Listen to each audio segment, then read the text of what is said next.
Drake Fraley is absolutely on fire, and there's another bat who we like who should get another contract next year.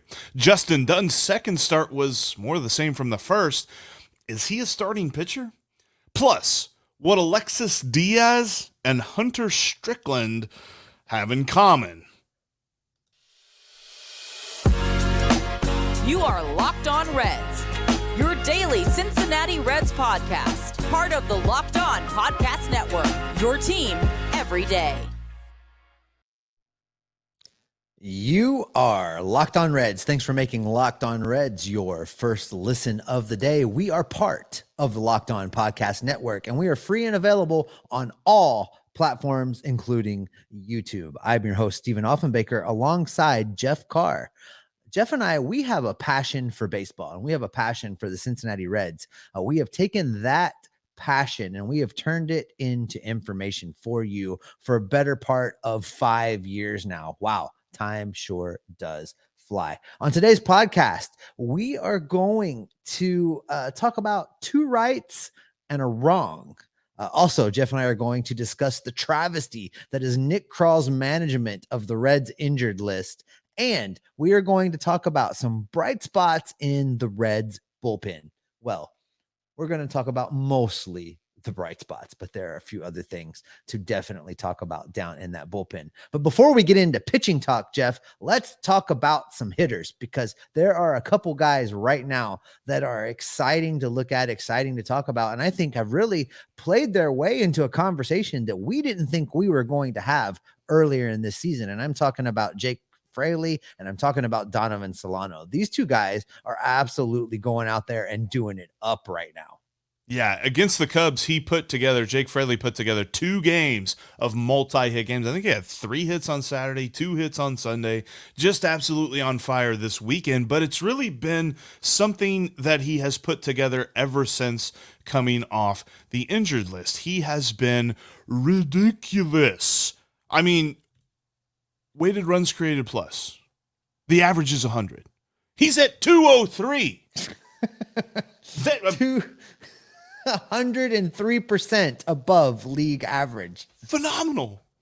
Absolutely love it. And he's really put together just a lot of nice at bats. He's hitting 412, Steve. I don't expect him to continue to hit 412, but boy, oh boy, it's nice to see. And which means he's getting on base pretty good. I mean, he's been doing most of the hitting, not necessarily a ton of walking, but still 412, 475, getting on base. But Steve, that slugging, you gotta love it. That slash slide is ridiculous. He's slugging 647. I mean, let's just soak that in. 412, 475, 647 since he came off the injured list. It's phenomenal. He's absolutely finding all of the right spots. He's dropping in extra base hits, getting a couple homers here and there. He's not lighting the world on fire with his homers, but he's getting the hits everywhere, all over the field. And you absolutely love to see it. And it's something that we kind of looked up a little bit. How long is Jake Fraley going to be? He's pre-arb. He's not even arbitration eligible until 2024. He's not even eligible for free agency until 2027. This is a guy that's going to be here. Now, what his role is, I still kind of think that he's more of a fourth outfield type dude. But could he play himself into a bigger role? That's possible. It's not unheard of. Of all the positions on this team right now, outfield and its depth is something that's completely up in the air. If he continues to push and perform at a higher level, he could absolutely play his way into that conversation. And I mean, and if you watch him on the field, we talked about the numbers. Now let's talk about the old school stuff and the eye test. Yes. If you watched him on Saturday stretch a single into a double and take a throw from the outfield to the face without a helmet while he was trying to get into second base, this guy's playing with some heart and he's playing with some hustle. And if anything, we know that Cincinnati loves players that are gritty like that and get out there and hustle. And that is definitely Jake Fraley right now. And he is just fun on a team that doesn't have a lot of fun. He is fun. Yeah, if that's not a play, if you didn't see that play, you should check it out. But if you saw that play and you didn't become a fan of Jake Fraley, I got nothing for you, because that was amazing. And he stayed in the game and he still got another hit afterward. That was great to see. Speaking of grit, speaking of grind, there's a guy that unlike Jake Fraley, isn't going to be here much longer past this season, but I think we'd like to change that. It's a guy that we've been talking about here recently is somebody that we kind of thought was going to get traded, didn't end up getting traded, and now we're wondering what the value is to his team. He is showing it right now, and that's Donovan Solano. Donovan Solano, listen, I was all for trading him and getting a return on him, and they didn't do that. And I think that is probably has a lot to do with the fact that he started the year injured. But since joining the team this season, his slash line, Jeff, 312, 377, 440. That's good for an OPS plus of 119. So he's performing at a level that's 19% above league average. And what that does for me, it has made me reconsider exactly how I think it is that the Reds and Nick Krall should handle him. Before, I was looking at him as a semi-valuable trade piece that they could get something back for that might pay off down the road. But as I now look at a roster that's going to be constructed of a lot of young players next year, I've changed my opinion. I think that Donovan Solano has performed in such a way that they should keep him around on a 1 to 2 year deal and allow him to continue to be, for lack of a better way to describe this, an example to the Jonathan Indias and the Alejo Lopez's and the Jose Barreros of this team. As far as what a middle infield big leaguer looks like and what a a major leaguer middle infielder should be, and keep him around because he is contributing in a pretty big way right now. And it looks like he's comfortable. It looks like he's happy. And it looks like Great American Ballpark agrees with him.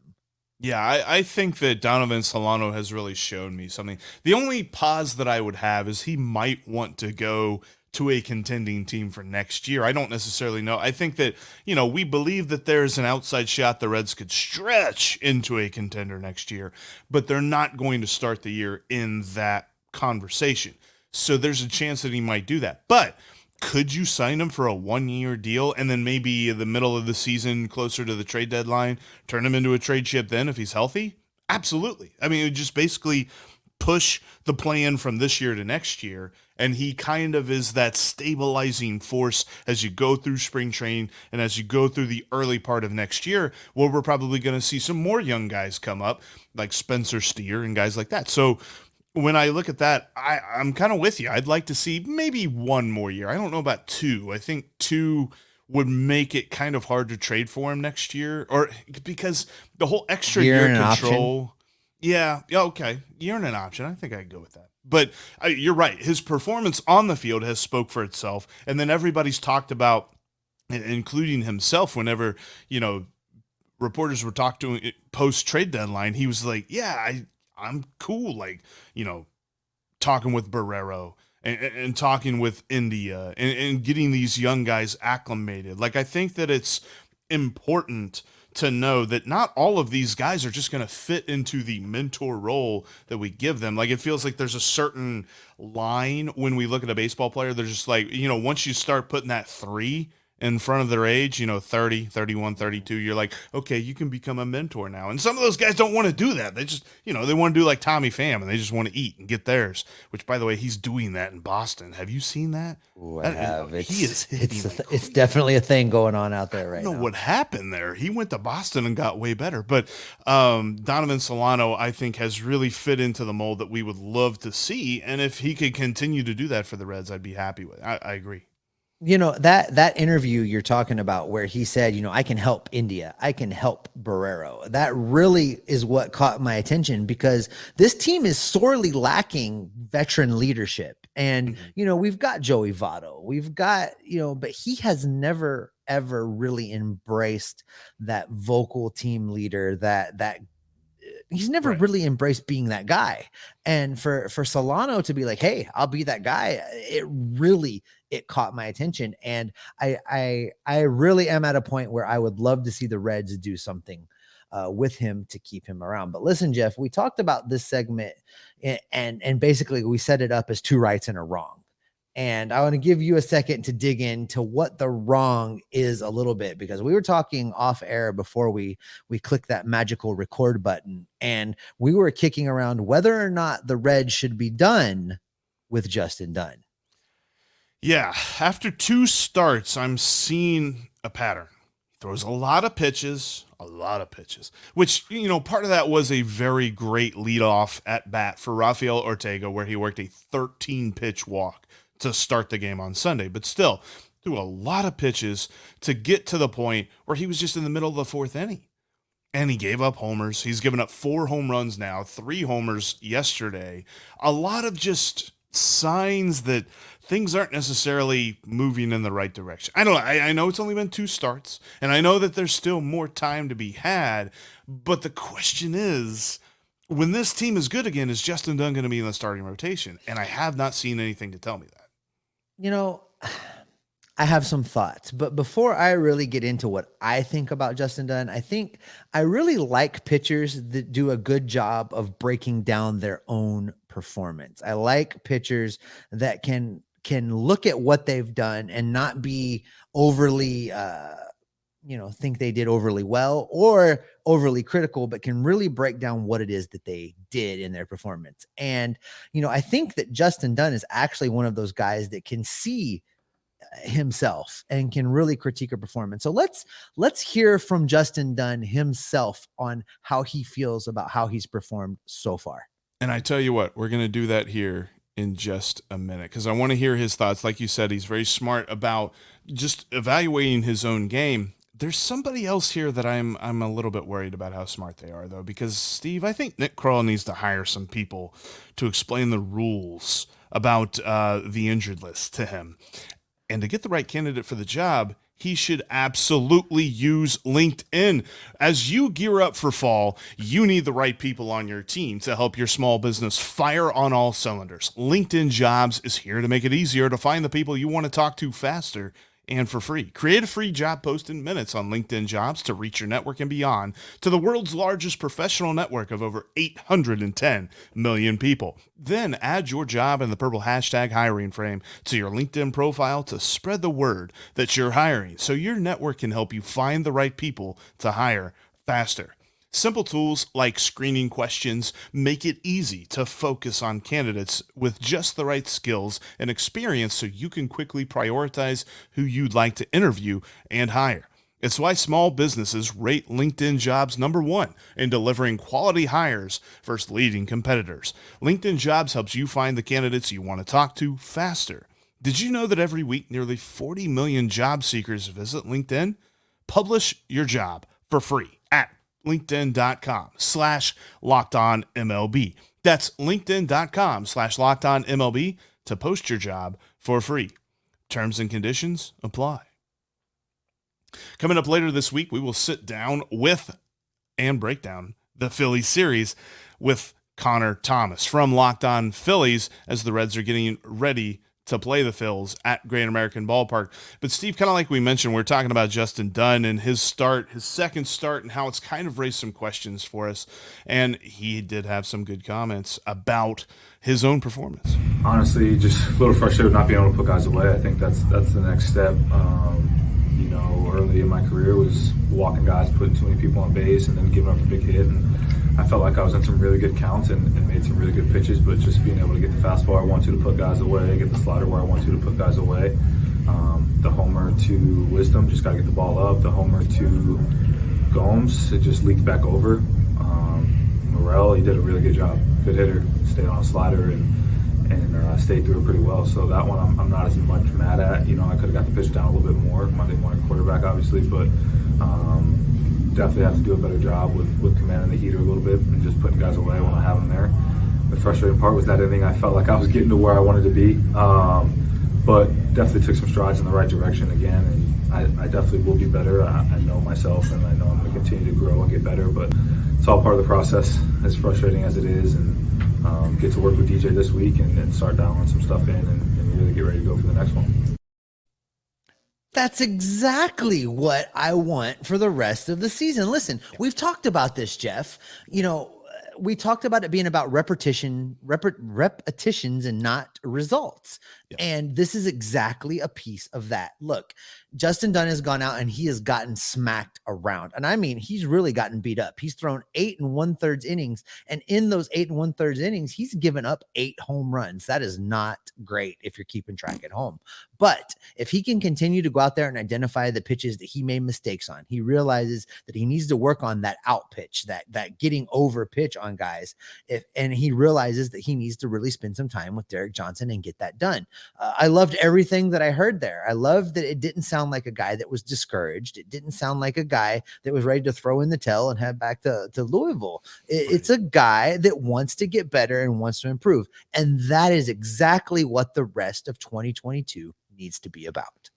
For every interview that Justin Dunn gives like that, I am going to constantly have Matt Latos in my mind and the interviews that he used to give. Yeah, much better to talk to Justin Dunn about pitching because he actually understands what's going on. And I love to see his feelings on the matter. And Derek Johnson is up for the task. We know that. He is very good at getting guys to absolutely augment what they're good at. And I've seen some good pitches. It felt like Justin Dunn was locating his fastball early on. And that's what makes me wonder moving forward. Again, there's still plenty of time to see the rest of the season. He's going to get more starts without a doubt, based on, injuries and people who are available to pitch, but also just to see what he has. I think he's in the same category as Jose Barrero. We got to figure out what we got in Justin Dunn. And if he starts the year next year as a reliever, that's based on how he pitches the rest of the season. So I'm interested to see how he develops that out pitch, because he's right. He got into a lot of favorable counts, and then he worked himself into unfavorable counts, especially that Ortega at bat in the first inning. But I think that overall Justin Dunn has shown that we still need to see more. We still need to see more. Oh, absolutely. And he's gonna deliver, I think. And at the end of the day, and you hit on a very important point just then, Jeff, whether he's a starter or a reliever, what the rest of this season can show what if his stuff is working, what is not, what he can work on in the offseason, because it's going to be very important for these young guys to come into spring trading next year and be able to compete right out of the gate for positions and right out of the gate for jobs. And this is the second half of this season. Listen, it is a giant audition. Yeah. And, I'm going to continue to approach every game the rest of the way with that mindset. Yeah, I agree, because there's only 3 spots in this rotation that are nailed down. I mean, you can pencil in, and you can mark it in stone, actually. Hunter Green, Nick Lodolo, and Graham Ashcraft are going to be in the rotation next year. Who are the other 2 guys Justin Dunn has an opportunity to prove that he can be one of those other 2 guys? Speaking of opportunities, Steve, it feels like every time we see a player go down, every time we see somebody with an interesting question of, well, are they hurt? Are they healthy? I don't know. It feels like Nick Krall has to wait for somebody to tell him that they need to put him on the IL. Does he know that he can put a guy on the IL right away? No, I'm convinced that listen, Jeff, I'm going to need you to stop by Nick's office when you go down to the ballpark on Tuesday, and let him know that you don't have to wait. When a guy is hurt, the rules let you put a guy on the injured list right away. And what I'm talking about right now is Jonathan India. There is absolutely no reason on this planet right now that you have not put Jonathan India on the injured list. The guy had to be helicoptered from the Field of Dreams because they were worried about compartment syndrome after him getting hit on the shin with a pitch. And now listen, I understand he didn't have compartment syndrome. That's great. That would have been really, really bad. But at the same time, what is the value in keeping Jonathan India active and potentially running him out there at 75%, at less than 75% in this particular season? Let's put him on the injured list. Let's get another body up here, and let's let Alejo Lopez play a little bit. Let's let Donovan Solano start at second base as much as possible when Jonathan India is hurt. Now, listen, I'm not calling for a replacement of Jonathan India. I think Jonathan India is a tremendous asset to this lineup, but he's hurt. and let's get him healthy and let's keep him healthy and let's not risk more injury in a season that means absolutely nothing. Let's get a look at some other guys and move forward. Yeah, one of the things that was really concerning for me about this story was that, India was quoted as saying, he's just like, I've never seen it swell up like that. And you're talking about a guy that I'm pretty sure he could be in a body cast, and if they asked him to play, he would play.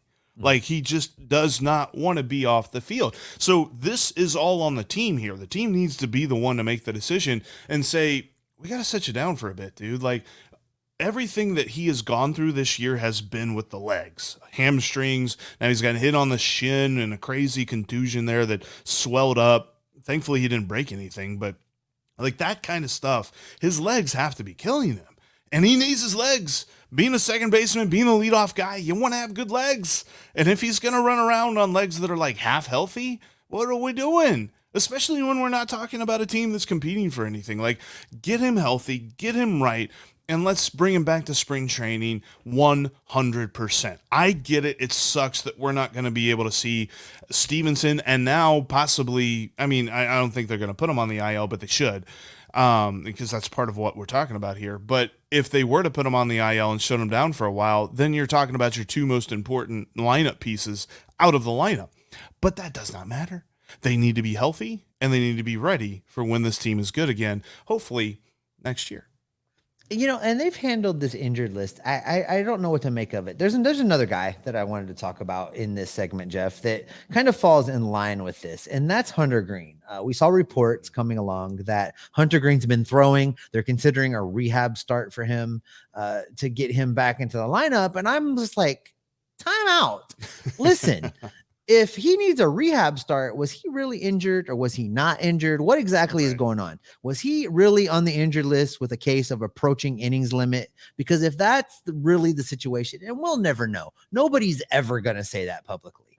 But if that's the case, okay, maybe we bring him back into this rotation for the rest of the season.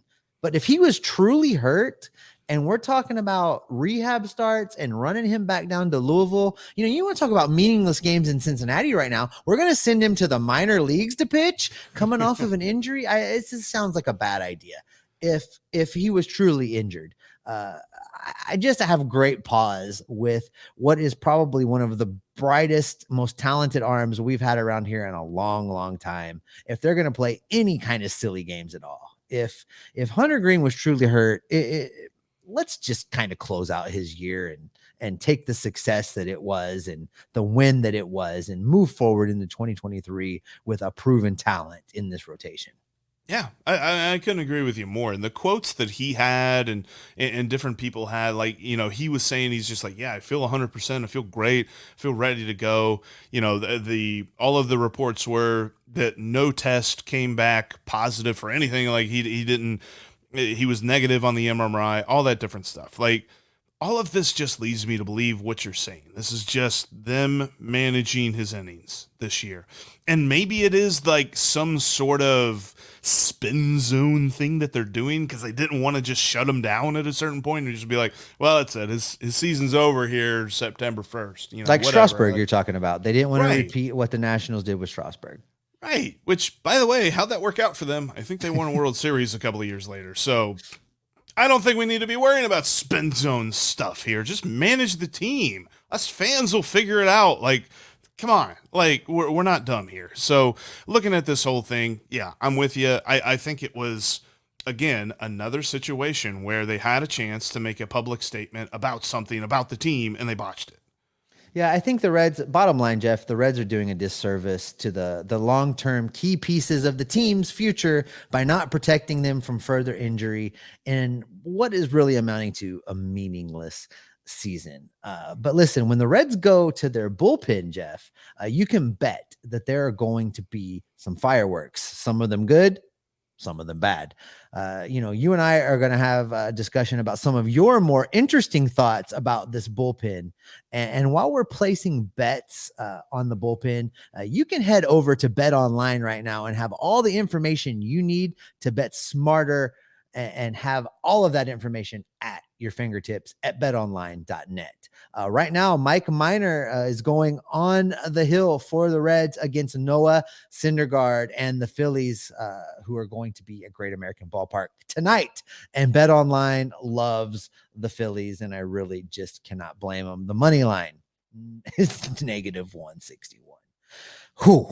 BetOnline.net is the fastest and the easiest way to check in on all of your betting needs. Find all of your favorite sports and events at the #1 online source for the odds, lines, and games. You can find reviews and news for every league, from Major League Baseball to the NFL to the NBA to the NHL and combat sports. In addition to that, they've got esports and even golf, which I cannot imagine that there is a big golf segment. But if you're betting golf, bet against whatever the number is on Jeff Carr. He is going over every time. BetOnline continues to be the top online resource for all of your sports wagering information. From live in-game betting, scores, and podcasts, they have you covered. Head to BetOnline today. You can use your mobile device or your computer to learn more about the action happening right now. BetOnline, it is where the game starts. You can follow the podcast on all platforms, including YouTube. Click the subscribe buttons. If you're on YouTube, thank you so much for watching. Jeff and I mug it up for the camera. Click the bell and subscribe so you never miss an episode. Coming up this week, we're going to have a crossover with Locked On Phillies. We're going to continue to break down the series with the Phillies and the return of our guy, Nick Castellanos. We will have you covered for all of that throughout the week. All right, Jeff, people can follow us on Twitter. They can follow me at S Offenbaker. That's with 2 F's. They can follow you at Jeff Carr with 3 F's, and they can follow the show at Locked On Reds. There's no F's in that. As I mentioned, subscribe on YouTube. All right, Jeff, you and I were talking about this off air as well. The bullpen has some interesting members out there. There might even be a bright shining light developing around more players than just your boy, Alexis Diaz.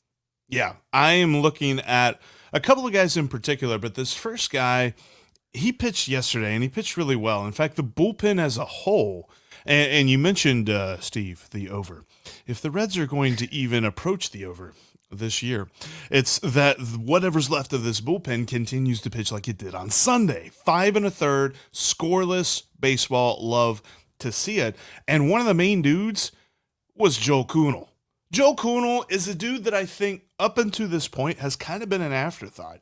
Like coming into this year, I think he had a total of like 11 innings pitched over the course of 2 seasons. So we weren't really sure what to expect from him. And while he hasn't pitched the number of innings that we know what we know now about Joe Kuhnel, I have seen some encouraging signs. So my question to you, is Joe Kuhnel becoming a guy in this bullpen? I think that might be a little premature. Okay, well, let me convince you a little bit, at least a little bit. 55% ground ball rate. In fact, he does 2 things well that I think all relievers need to do well. Keep the ball out of the air, 55% ground ball rate. And he doesn't walk people. His walk rate is 6%. He absolutely does a fantastic job of keeping dudes off the base on balls. That's the kind of thing, I would like to see him strike some more guys out. That rate needs to come up a little bit. But overall, I think that what he does just plays really well at Great American, and I think he is becoming a guy.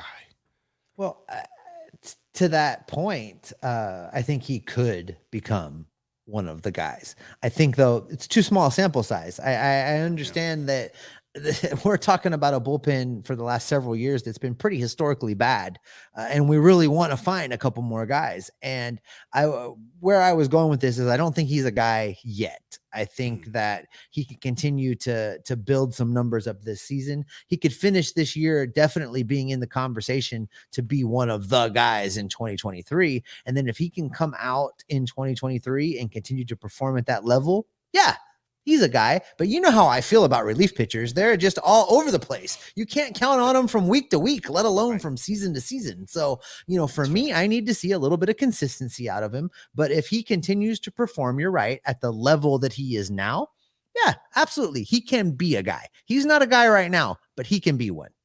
And I've got an interesting statistic that Alexis Diaz and Hunter Strickland share. I want to get into that in just a moment. But first, there's two other guys that I'm looking at that I don't think that they're on the same plane of Joel Kuhnel as being really close to being a guy, but I think that they're at least interesting right now. Like, I think if we had like a meter or something and like where the meter thing would be pointed, they'd be on the interesting, we're kind of... You are one of the most articulate guys I know. I don't know what's wrong with me today. Anyway, yeah, they're interesting. And it's Revier SanMartin and Ian Gabot. I know that people see that guy come in and they're just like, who is that guy? Where did he come from? Did you know, Steve, that Ian Gabot has the highest strikeout rate of anyone in the bullpen? That includes Alexis Diaz. I didn't know that and it's funny because I was going to congratulate you on one of your best tweets of the season, which was Ian on Ian and crime during this Cubs series. Yeah, I did give up a homer to Ian Happ. But you don't have very many great tweets, and that was a great tweet.